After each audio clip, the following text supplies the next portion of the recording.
famille un peu de rigolo. Donc je pense que ça tient un peu du contexte familial, voilà, des parents assez piquants, qui se charrient beaucoup. Et aux frères et sœurs, pareil. Une tante aussi très vanneuse.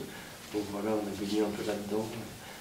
Et puis après, il y a le sport aussi, avec le basket, les vestiaires, le terrain. Forcément, avec ma petite taille, je me retrouvais avec des colosses de 2 mètres, voire plus. Donc on était obligé un petit peu de te défendre et de taquiner comme ça. Voilà. Donc ça s'est fait comme ça. Alors, Boudherbala, en fait, en arabe, c'est les haillons, les guenilles et le comte, parce que la ville de Saint-Denis, c'est un peu la cité des rois avec la basilique où la majorité des rois de France est enterrée. Et donc, c'était une figure de faux noble, un aristocrate. C'est une connerie qui est restée, en fait.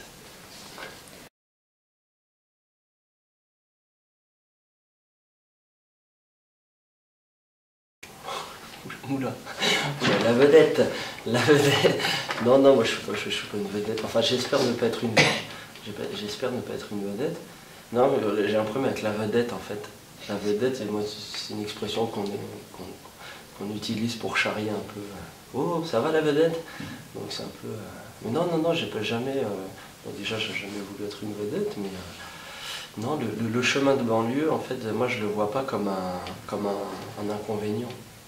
Je considère comme un chemin par lequel on passe si on est issu de banlieue. Après, c'est juste, ça t'apporte des choses voilà, bénéfiques pour d'autres situations. Après, le truc qui m'a aidé, en fait, c'est de partir de France pour avoir un point de vue sur le pays. Quand j'étais aux États-Unis, ça m'a permis de comprendre un peu mieux comment le système marche, en fait. Et on ne va pas nécessairement te montrer un peu les tenants, les aboutissants. Et en sortant de France, tu comprends beaucoup de choses. Et en revenant, tu ne penses plus banlieue, tu penses France dans le monde, et puis banlieue en France. Et ça te donne un champ de vision beaucoup plus large. Et ça te coupe un peu des barrières mentales que tu pouvais avoir quand tu t'étais un peu victimisé. Moi, ça a été mon cas parfois, donc ça m'a aidé à couper certaines barrières. Et aussi vis-à-vis des gens qui pouvaient me donner des opportunités, ça a aussi coupé des barrières chez eux. Donc c'était un gagnant-gagnant, un win-win. Le mec vient vers moi. Please, please, give me money. Money for baby, please. Alors moi, j'essaie d'esquiver, tu vois. Oh, sorry, French. French, s'il vous plaît, donnez-moi argent.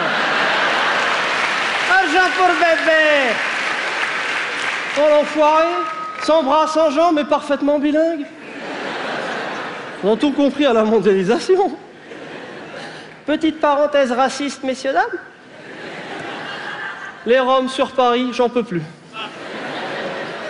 Eux, faut qu'ils arrêtent. Hein.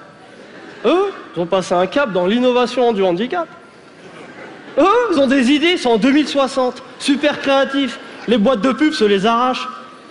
Moignon de la main, moignon de l'épaule, moignon de la tête. Mais ils marchent quand même. 3e bras rotatif dans le dos.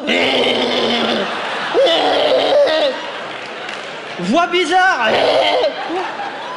Avant, les mendiants, tu leur donnais une pièce parce que t'es pitié. Eux, tu leur donnes parce que t'es en panique. Je vais gerber. Oh là là. Moi, récemment, ils m'ont sauté le permis. C'était à cause d'eux, je m'arrêtais plus au feu rouge. Tu sais, parfois, t'arrives au feu rouge, tu t'arrêtes, t'es dans tes pensées. L'autre jour, je m'arrête, je réfléchis à un truc, un nain, il vient, il tape au carreau. Et quoi, j'ai crié tellement fort, il a reculé. Moi, je leur dis, au lieu de faire paniquer les gens au feu rouge, vous allez à la foire du trône, vous postulez au train fantôme, vous allez gagner de l'oseille. Avec la lumière. Attendez, j'ai pas fini avec eux. Je vais les tuer. Alors les Roumains, quand ils peuvent pas aller bosser, ils envoient les Roumaines. Les Roumaines, c'est 2 techniques. Plus l'instinct maternel. C'est bébé.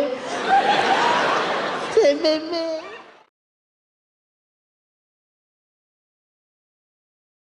Comment définir l'humour américain? Je pense que c'est...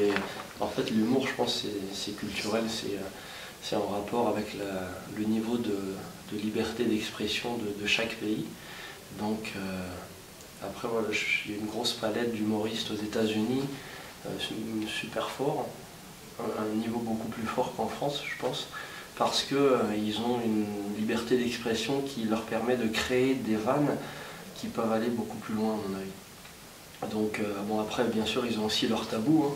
Ils ont des tabous liés à leur histoire, comme voilà, les Indiens d'Amérique, ou l'esclavage, ou le puritanisme anglo-saxon. Et nous aussi, on a nos tabous, mais c'est voilà, on va dire que c'est beaucoup plus, on va dire beaucoup plus libre, beaucoup plus créatif aux États-Unis. Voilà, je veux dire ça. Bon, après, c'est un autre, voilà, ils ont une autre culture du stand-up aussi, hein. Ils font ça depuis aussi longtemps que nous, parce que c'est pas typiquement américain, hein, c'est assez européen. Et donc, moi j'aime bien, il y a un humour américain, c'est piquant aussi. Il y a de tout, il y a tous les types en fait. Ça, il y a du politiquement correct, du très politiquement correct, du pipi caca, du gentil, de l'inoffensif, de l'inutile, comme en France, hein, mine de rien. Bon après, eux quand ils font de l'humour, ils pensent monde, donc c'est un humour qui voyage beaucoup plus. Et après c'est vrai, il y a un humour français à mon avis aussi. Il y a un humour français qui se développe aussi à l'étranger. Bon après, la sphère francophone qui fait que c'est moins percutant que l'humour américain, mais ouais, il est aussi de qualité, je pense. Moi, quand je jouais aux États-Unis en anglais, c'était compliqué les 3 premières semaines, parce que l'oreille, il faut que l'oreille se fasse. Donc après, tu commences à réfléchir en anglais. Mais au départ, tu penses français et après, tu traduis. Et quand tu penses anglais, donc là, tu arrives vraiment à créer des blagues en anglais. Donc c'est intéressant aussi.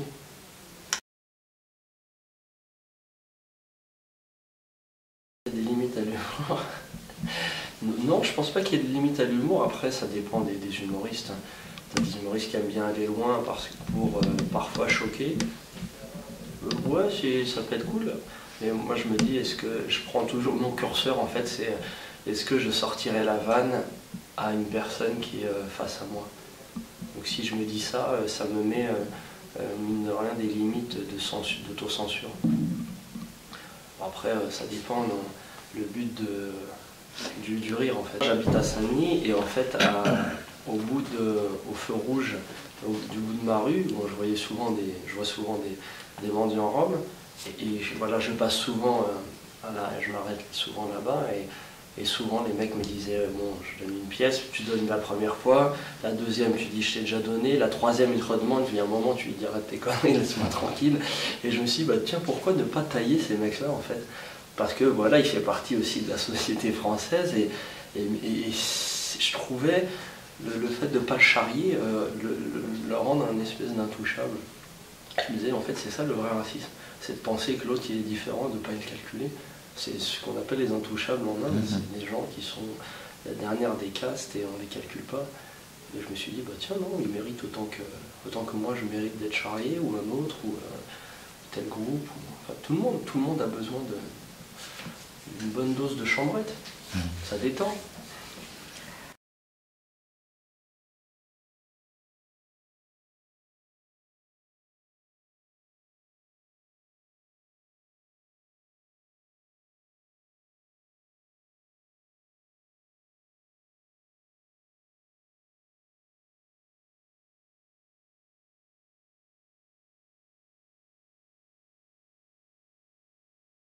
Moi j'aime bien celle de Jacques Brel en fait.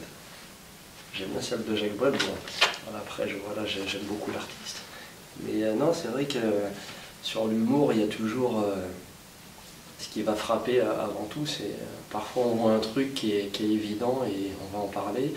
Et c'est vrai que le côté lucide, en fait, c'est la base de toute première mouture de vanne en fait. Donc tu commences par un truc qui est super évident, et puis après tu construis, tu grossis autour. Après tu essaies d'attaquer le sujet par différents biais.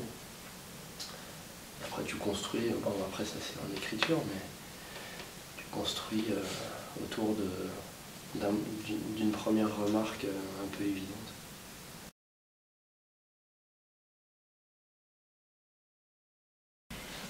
l'humour c'est une arme redoutable dans le sens où, en fait, avec l'humour, tu me fais passer toutes les idées possibles et imaginables. Donc, d'ailleurs, c'est intéressant parce que tu as de plus en plus de politiques qui font appel à des humoristes pour rajouter des blagues dans leur discours.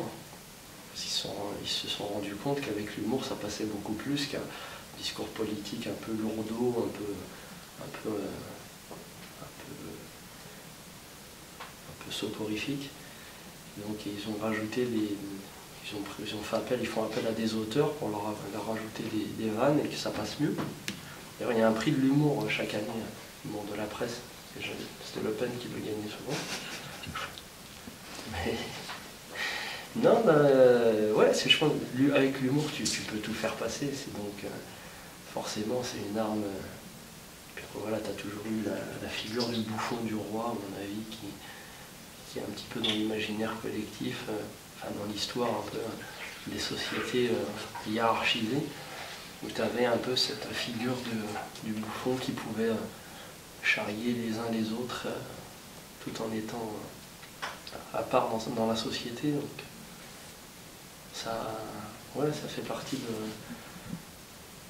l'inconscient collectif.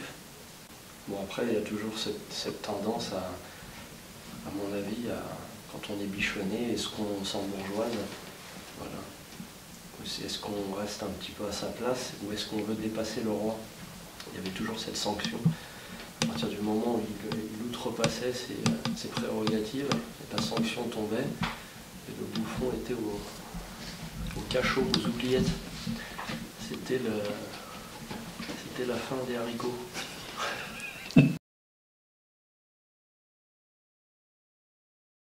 Il est difficile de rire de soi-même. Bon, ça dépend. En fait, je pense que ça dépend du niveau d'ego qu'on peut avoir. Bon, après, dans l'humour, c'est un petit peu la base du truc. Hein.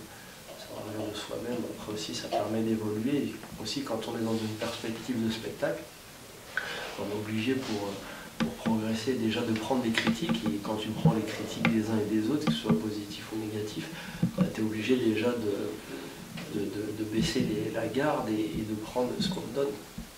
Et surtout le résultat premier du comique, enfin de l'humour sur scène, c'est le retour des gens. Quand tu vois que ça fait pas rire, il y a un moment il faut changer, il faut retravailler.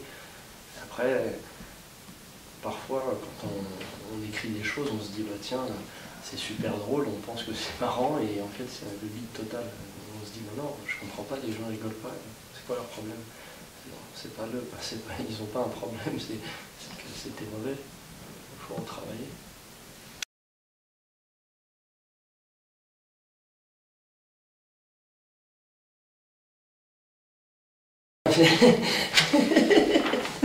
Alain Pierre. Non, tu veux pas prendre des extraits plutôt? Ça va être plus sympa. C'est plus sympa des extraits. Avec l'ambiance, parce que là c'est le bide à suer. Non, on peut lui dire pas que soit drôle. 6 ans qu'on travaille. Ça pour ça, il a niqué une carrière. Vas-y, soit drôle. J'aime bien. Alicia. C'est ce qu'il y a de plus difficile à faire. Il faut les filmer aussi, là, ces Non, si, bien. Jamais le régisseur. Jean-Philippe, le producteur. Venez, on a 2-3 petites questions Je pour suis vous à prendre aussi. timide, moi. Dès que je vois les caméras, je n'arrive pas à parler. Ben, elle est toute petite, regarde. On va Plus elle est presque petite, pas. moins je parle.